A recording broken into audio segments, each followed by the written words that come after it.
तो दोस्तों शुभ प्रभात। मैं हूं आप सभी का होस्ट और दोस्त राहुल नेगी। रोज़ की रूटीन की तरह निकल पड़ा हूं मॉर्निंग वॉक पे।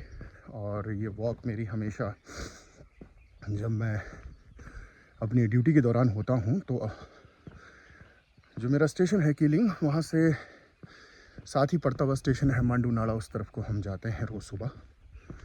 ये रूटीन मैं कभी भी स्किप नहीं करता। इसके पीछे बहुत सारे कारण आपको बता दिए। लेकिन आज दिल काफ़ी दिनों से दुखी है, उदास है।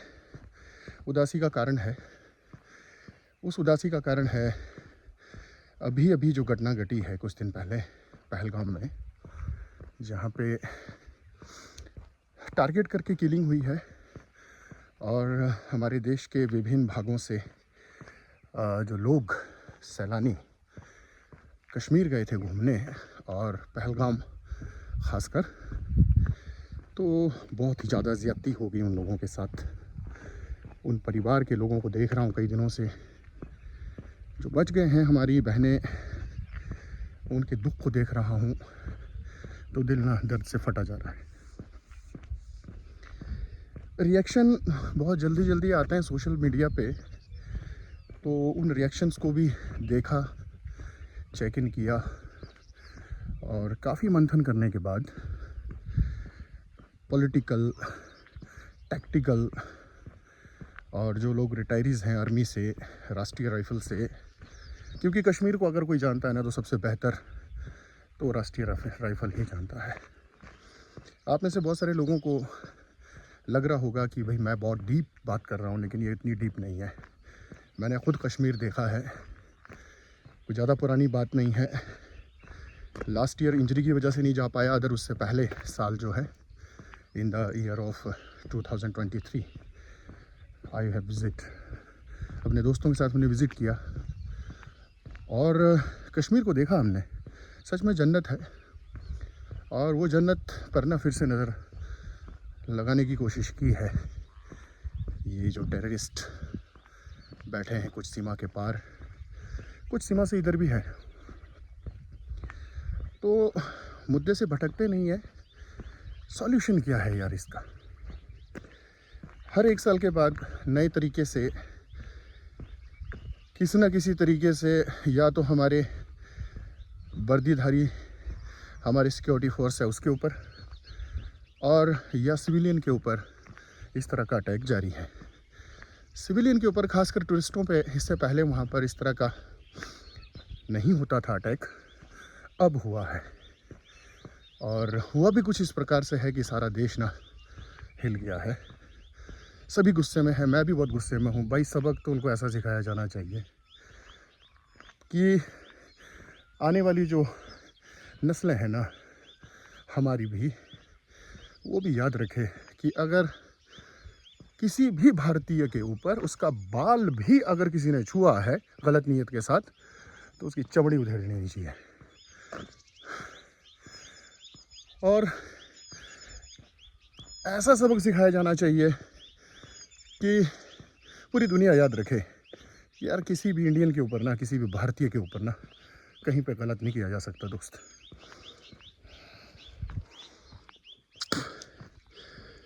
दोस्तों, लेकिन ऐसा तो होता ही आया है। पहले भी अटैक्स हुए, हमने लोगों को, जो दोषी थे उनको सज़ा दी, मार दिया, एक गोली मारी, ख़त्म काम। लेकिन परमानेंट सॉल्यूशन नहीं आ रहा है। वो कश्मीर हमारा है और सारे का सारा है। वहाँ के लोग, उनके ऊपर थोड़ी सी बात करना चाहूँगा। दोस्तों, हर जगह सिक्योरिटी फोर्स नहीं हो सकती। कश्मीर के मेरे भाइयों, आप में से बहुत सारे लोग हैं मेरे सोशल मीडिया में मेरे साथ जुड़े हैं।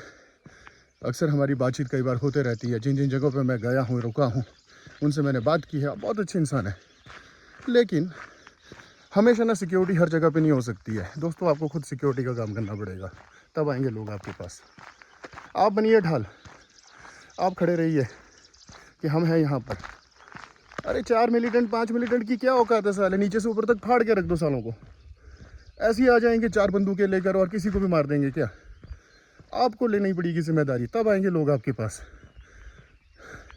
और आप ऐसा कर सकते हैं। हमने देखा है, एक 90 का दौर भी था, और जब 90 का ये दौर चला हुआ था तो हम लोग अपने मिडिल एजुकेशन के अंदर थे, तब हमने ये बात सुनी थी।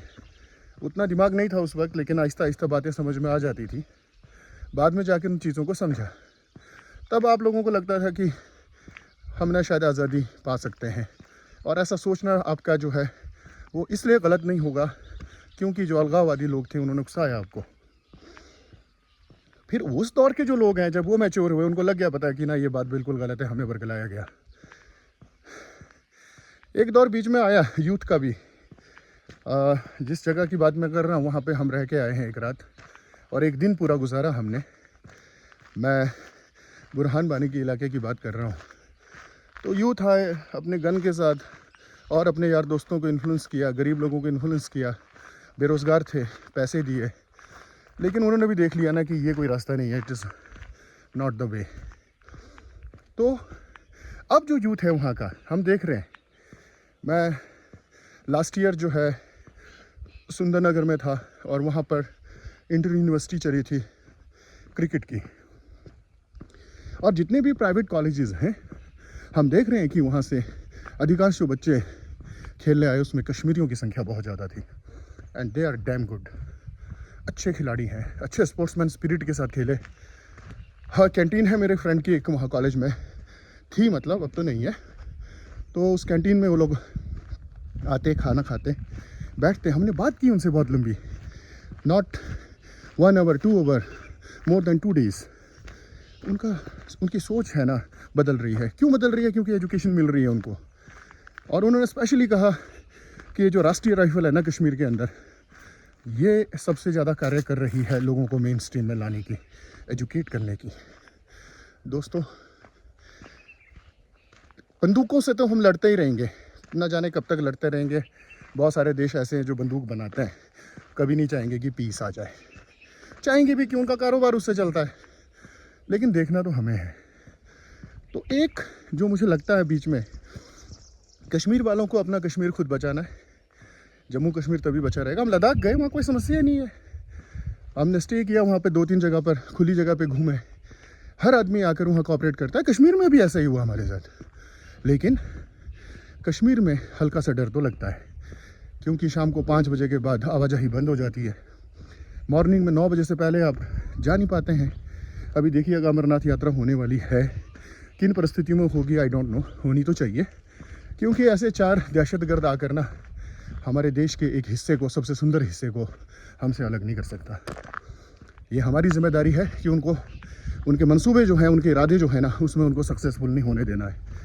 और हमारी सिक्योरिटी फोर्सेस बहुत सक्षम है, बिल्कुल भी घबराने की बात नहीं है। जिन लोगों ने अपनी ज़िंदगी गंवाई, वहाँ पे शहीद हुए, उस परिवार की रक्षा करना हमारा फ़र्ज़ है आजीवन। और राजनीति तो खैर अपने हिसाब से चलते रहती है। 5 साल की राजनीति करोगे तो हालत ख़राब ही होगी। लंबा सोचिए दोस्तों, बहुत हो गया। और कश्मीर के जो ये पॉलिटिकल घराने हैं, उनको भी थोड़ा सा बाहर आकर गिरवा में झांकना चाहिए, और अपनी स्टेटमेंट को ना बिल्कुल सही रखना चाहिए। इस वक्त पूरे हिंदुस्तान को इकट्ठे होकर 2 काम करने पड़ेंगे। एक, शॉर्ट टर्म ऐसा जवाब कि पूरी दुनिया को पता लगे कि कौन है हम, और दूसरा एक लॉन्ग टर्म जो हमारी इन्वेस्टमेंट है वहाँ की यूथ पर, आज की जो जनरेशन है उन पर होना चाहिए। जब तक आइडियोलॉजिकली उनको चेंज नहीं किया गया, आइडियोलॉजिकली उनको मेन स्ट्रीम में नहीं लाया गया, तब तक दोस्तों खतरा तो हमेशा बना रहेगा। ये जो अलगाववादी आते हैं ना, ट्रिगर करते हैं उनको। कोई छोटा सा इंसिडेंट हुआ, किसी मास्टर ने थप्पड़ मार दिया, तो बोलेंगे कि वो मास्टर ना फला जात का है। धर्म क्या, जात तो खैर नहीं चलती वहाँ पे, धर्म ज़्यादा चलता है, आपस में तो चलती है, और इसलिए तेरे को मारा गया। इतना काफ़ी है उनके लिए। या किसी प्रदर्शन के दौरान किसी को चोट आ गई, कहीं से एक बुलेट फायर हुई, किसने की कोई मालूम नहीं, भीड़ तो एकदम बोलेगी ये काम ना हमारे सिक्योरिटी फोर्सेस का है, लो जी हो गया बवाल। तो दोस्तों, कुछ भी बोलने से पहले, कुछ भी लिखने से पहले समझना है चीज़ों को, और उसके बाद जाकर फिर सोशल मीडिया पे जाइए। कौन रोक रहा है आपको? सोशल मीडिया इन्फ्लुएंसर का काम सही जानकारी देना है ना, सिर्फ अपने व्यूज़ बढ़ाना तो नहीं है, फॉलोवर्स बढ़ाना भी नहीं है। तो बात को सही और गलत को गलत बोलना चाहिए। और इसी के दौरान हमने ये भी देखा है कि जब कभी ये हादसा चला हुआ था वहाँ पे, तो जो लोग ट्रैवल करके वहाँ आ रहे थे, जिन्होंने पहलगाम पहुँचना था, कुछ घोड़े के ऊपर हैं, तो वहाँ के जो लोकल जो लोग हैं जो इस कार्य को कर रहे हैं, उन्होंने मदद भी की उनकी, अपने घर पे ठहराया, टिकट तक करवा के दी, घर पहुँचाया। तो ऐसे एग्जाम्पल आ रहे हैं। और हमारे समाज के अंदर एक तबका ऐसा भी है जो हमेशा से ना बड़े गुस्से में रहता है, जोश में रहता है, काट दो, ठोक दो, कभी साथ नहीं आएंगे। यार भाई, कितनों को मारोगे? गरीबी हटाओ का नारा ना बड़े ज़माने से चला हुआ, हट गई क्या गरीबी? देश को आज़ाद हुए कितने साल हो गए? 75 ईयर से ऊपर हो गया। अमेरिका को देखिए, 250 साल पहले आज़ाद हो गए, अभी भी लोग गरीब हैं, वहाँ पे मर रहे हैं। तो इतनी आसानी से ये चीज़ें ख़त्म नहीं होती, एक जनरेशन को चेंज करना पड़ता है। हाँ, जब एक जनरेशन चेंज होगा तो बदलाव आएगा। चलो, ये मेरे अपने व्यूज़ हैं। आप कमेंट में मुझे गालियाँ लिखो, आप कमेंट में मुझे अच्छी बात लिखो, सबका स्वागत है। ये मेरे अपने व्यू पॉइंट थे, तो सभी के सामने रखना ज़रूरी है, क्योंकि सबसे ज़्यादा आनंद तब है जब हर आदमी, हर इंसान बराबर हो, बराबरी से आगे बढ़े, मौके सबको बराबर मिले, तब जाके हमारा देश ना सही जाएगा।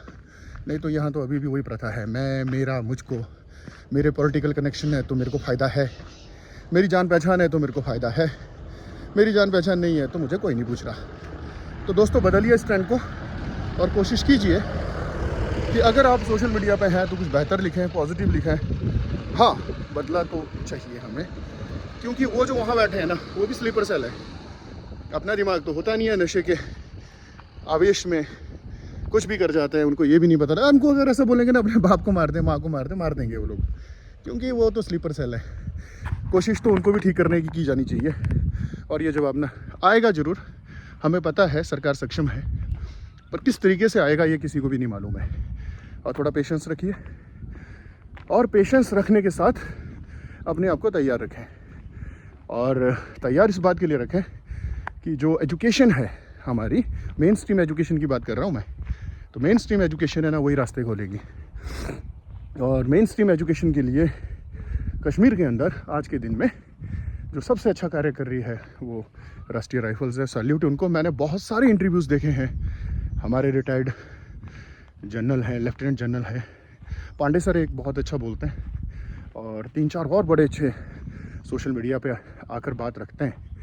तो इतना ठहराव है उनके अंदर, इतना एक्सपीरियंस है उनका उस एरिया में काम करने का, और घुल मिल जाते हैं वो लोगों के बीच में।